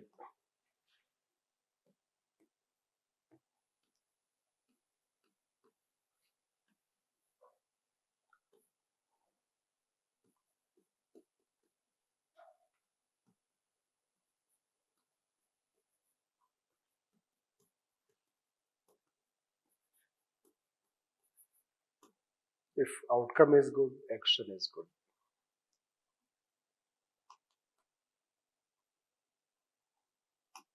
It is cost, it is benefit.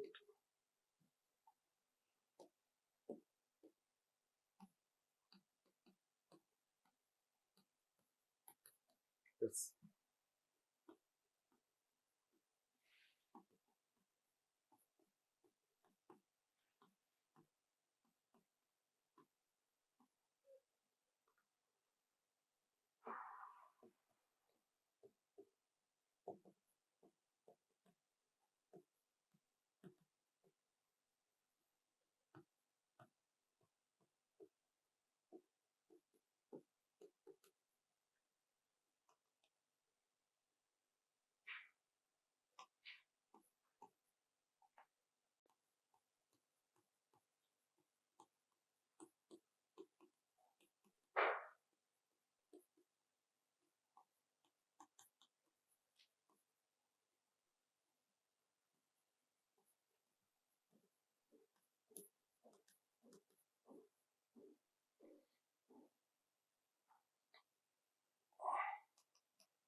we told once कि human nature, that also will bring. The human by nature is self-interest. ये सब क्यों हो रहा है? सारा उस reasoning के पीछे ये भी है कि ह्यूमन कैसा है, ह्यूमन क्या है, what is human nature, what is the aim of life, meaning of life, all these philosophy will talk. So why it is pleasure seeking? The human is like that. Right? The human, they say that human is a self-interested individual. Why human is a self? They have observed the behavior of human. They say this is descriptive explanation of human. Is self-interested. Hence, human will try to behave in any given situation which maximizes utility of that human. Here, there is no any sanctity of any act. They will not say that this act is good, that act is. No, any such act which brings you, let's say, benefit and it maximizes your utility, it maximizes your pleasure, minimizes pain. So that is considered as ethical. It is ethical, let's say. So now someone is earning profit. That is how it is linked to, utilitarian is linked to capitalist society. The capitalist society is that your business, work, profit, innovation, entrepreneurial developments, these things, risk taking, living individual lives of your choice, freedom. There can be so many things, let's say that, which can, so that's why it's open, it becomes open society, because any act that enhances your pleasure and minimizes pain. Right. So the act per se will not, they will not define that this act is good, that act is good. Right. Try to say what I'm, let's say, trying to tell. Right. Basically, its positive aspect is that it has inherent freedom, equality, liberty, risk-taking, rationality, scientific temper. All these things it has. This utilitarian, pleasure seeking. तो किसी को work से ही pleasure मिल रहा है, तो he is doing work. This is how. किसी को creativity से प्लेजर मिल रहा है, तो ही इज क्रिएटिव. दिस, अब जैसे हमारे सोसाइटी में बहुत सारे रोक टोक है, isn't it? You should not do this, you should not do that, you should not this. It is open society. You don't have to any restriction. Right. If two persons are living together and it is giving them pleasure, minimizing pain, so you are not a third person to interfere. Right. This is how it is. That is how they have given homosexuality right. हम यहाँ पे क्या ला रहे हैं अभी? It is against our marriage as an institution. Marriage is social concept. Right.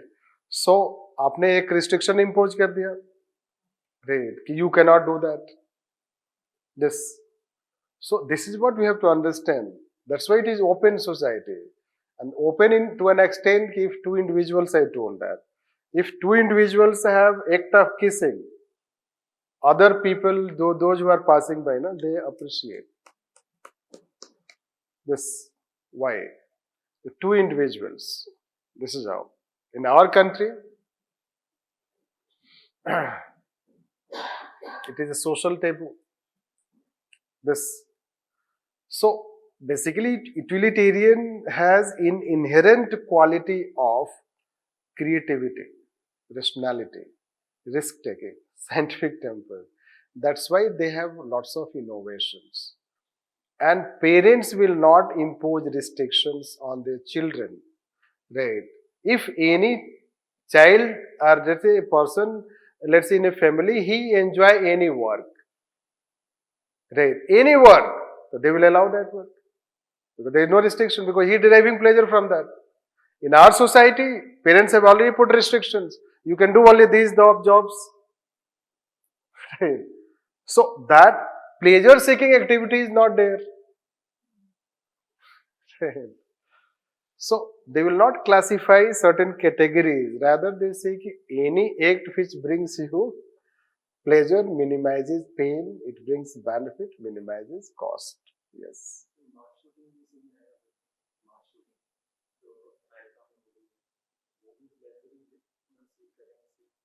Just say not, I'm not able to understand. What is this? It's a mass shooting. No.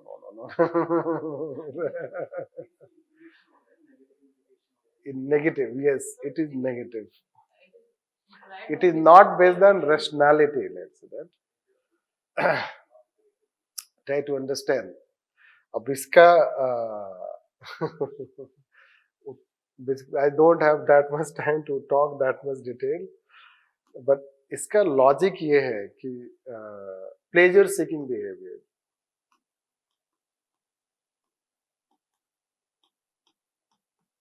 So these should not be harmful to others.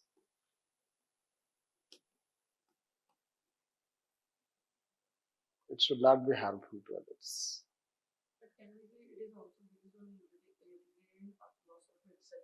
Which? No.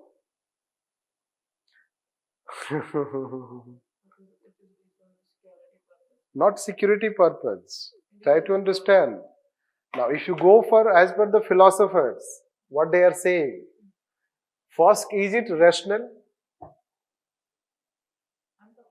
No, let's what philosophy, we'll come to that. Is it rational to shoot people? It is not rational. All philosophies are based on rationality. They may talk different means, that's a different thing. No? First you take it rationality. Is it rational? It is not rational. Will come, let me tell.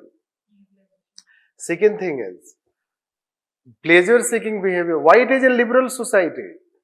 Means you seek your pleasure, you let other people to seek pleasure, do not harm them. This is how it is a liberal society. This, you do your business, let other people do business. This. So this is what we mean, let's say, that you non-harmfulness.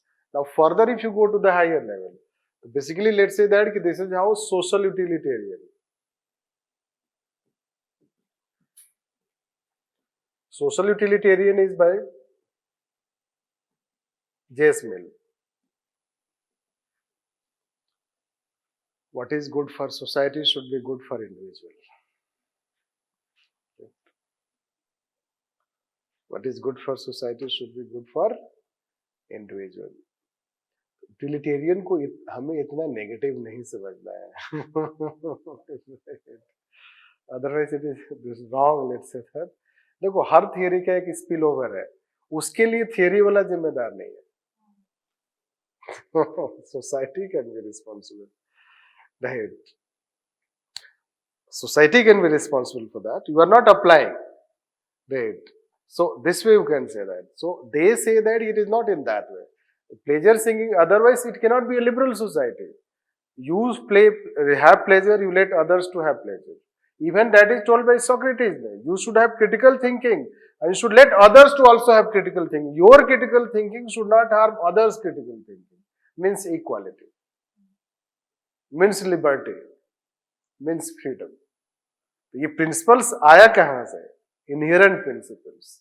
And then the political philosopher, they start talking on them. So this we can consider. That is how it is not in that way. This inherent aspect. But its criticisms, you know that. It is criticized because pleasure-seeking behavior is held into self-indulgence, selfishness and self-interest, very less difference. Right? Individualistic, you become too much individualistic. This, and that it results into serious consequence also in terms of greediness and crony capitalism. And in the name of means and ends, you can go on. This is how Kant will say that. Even you can justify corruption. Kant will say that. Corruption, utilitarians can justify corruption. How? Corruption greases the wheel of the system. Corruption है तो demand है. Sorry to say that. Yes.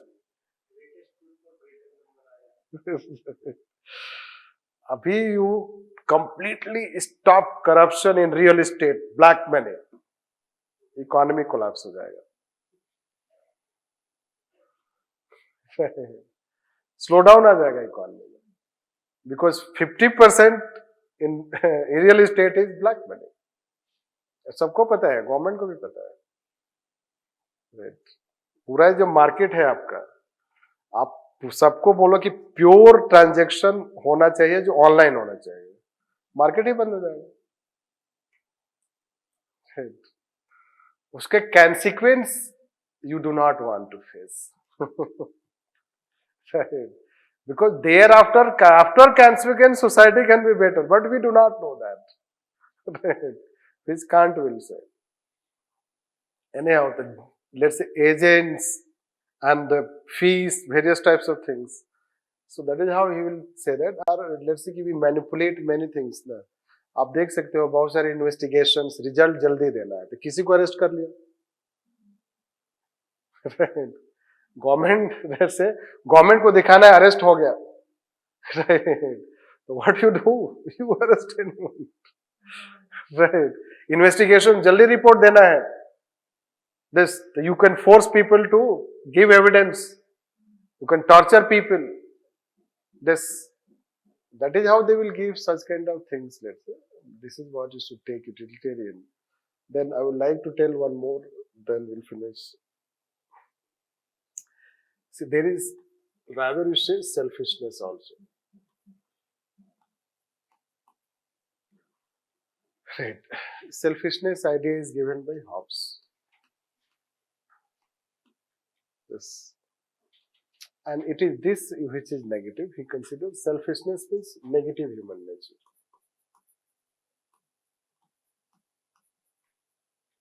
Yes.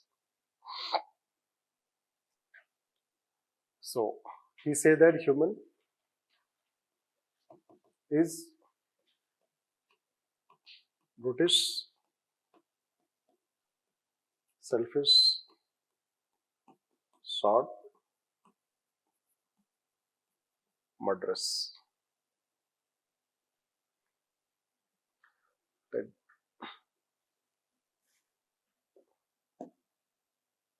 Why human does it?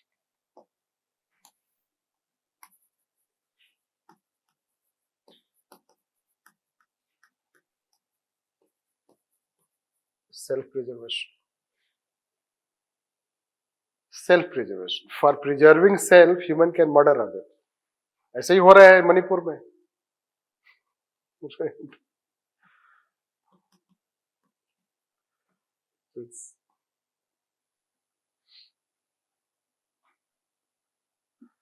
So this is, they say, he told very, they say, towards end of medieval time we'll find, but that is how, let's say, we'll find even in Manipur what is happening, the two, let's say that those groups, they are murdering each other, no, ultimately. Why one is murdering another? Because preservation. Right. This. Now what should be done?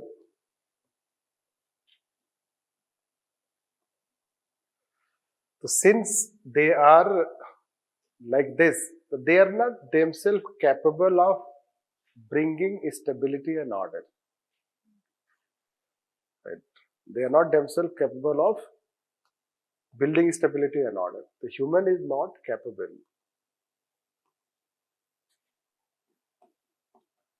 Not capable of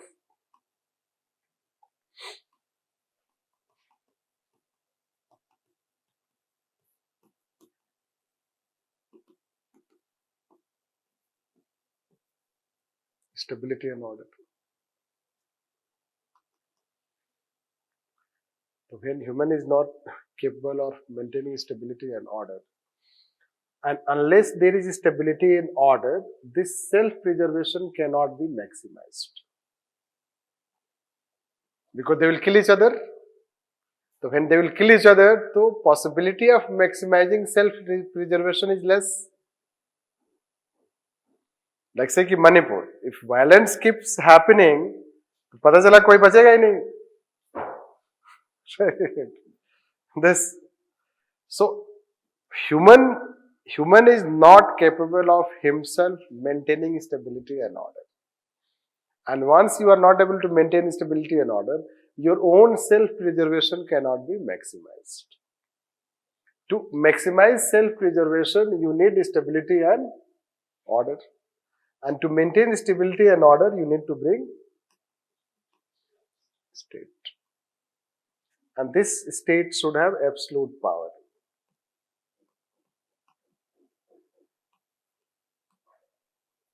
Absolute power. This. And this state will come on the basis of that it will get power. So this power will come from people. They will compromise a bit of their power. They will give it to a state, and that is called social contract. It is called social contract. That is how idea of social contract came. Right. And now it is a state which can help in maintaining stability and order. But the wrong aspect in his philosophy is the state should have absolute power. But that was rejected. It has been rejected by Locke and Rousseau.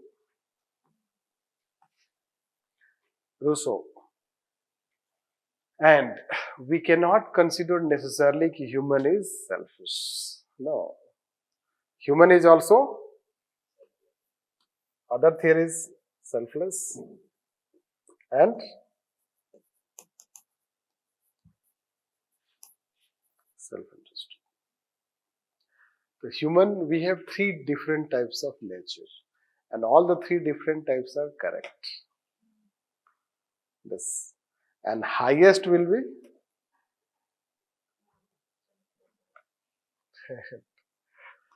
we go by this selfish,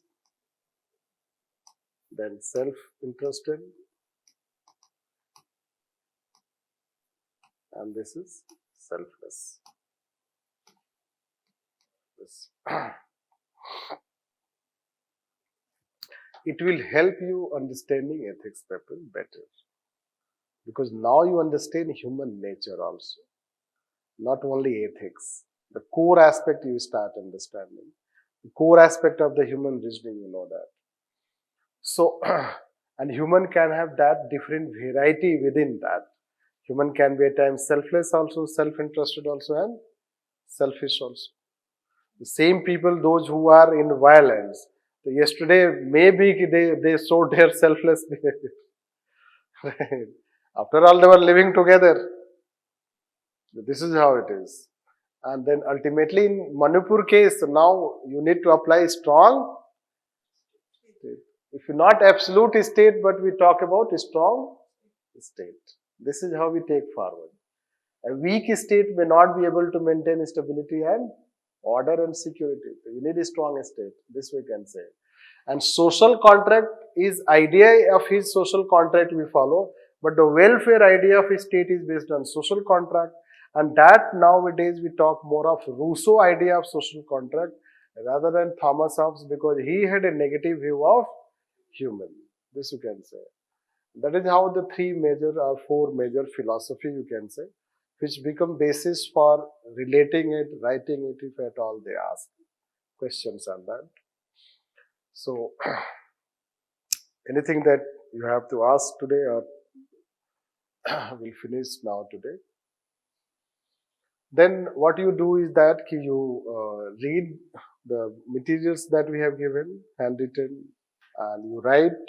Next day, today we try to ask some questions related to what, let's say, general questions a bit. We'll try to give you some theoretical question, let's say. It can be related to what we have dealt today. Plus you should read yourself, because 6 classes, there are 7 topics, we have to finish 6. Tomorrow we'll take you attitude, aptitude, emotional intelligence. These things we'll try to explain, right? So to finish, right? And second thing is that for online people, so uploaded, since we upload for your writing practice, we upload from upload at 5 o'clock, or before that you download and write it. For offline people, so you come at 5 o'clock, so we'll start class at 5:30. In half an hour you try to write it. This is what it is, right?